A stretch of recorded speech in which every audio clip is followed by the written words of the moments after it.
Сәлеметсіңдер ме, балалар? Здравствуйте, ребята! Қазақ тілі сабағымызды бастаймыз. Сабақтың тақырыбы бұл малдың төлі. Тема нашего урока – это детеныши домашних животных. Дәптерімізді ашамыз, откроем тетради. Бүгінгі күннің жадын жазамыз. Пишите сегодняшнее число. Қыркүйектің 9-ы. Сабағымыздың мақсаты анық айтылған сөздерді тыңдап, түсінгені бойынша қарапайым нұсқауларды орындау. Енді сабағымыздың жаңа сөздермен таныс боламыз. Знакомимся с новыми словами. Құлын, жеребенок, бота, верблюжонок. Бұзау, теленок, лақ, козленок. Қозы, ягненок.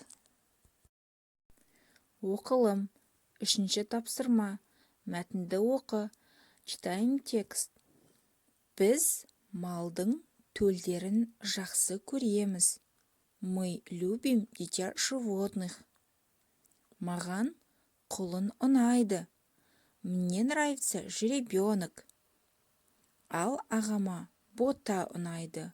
Моему брату нравится верблюжонок. Қарындасым қозыны жақсы көреді. Сестренка любит ягненка. Ініме бұзау мен лақ ұнайды. Младшему брату нравится теленок и козленок. Төлдер әдемі, сүйкімді. Детеныши животных красивые и милые. Олар шөп жейді, ойнайды. Они едят траву и играют. Екінші тапсырма, второе задание. Жазылым, письменная работа. Көп нүктенің орнына керекті қосымшаны жалғап жазамыз. Где многоточек ставьте в нужные окончания. Кел жаттайық. Қой баласы қоңырым. Қойдай жуас момыным. Шопан ата түлегі. Қойша қаным қайдасың? Выучите наизусть, ребята. Бүгінгі сабағымыз аяқталды. Сау болыңдар. До свидания, ребята.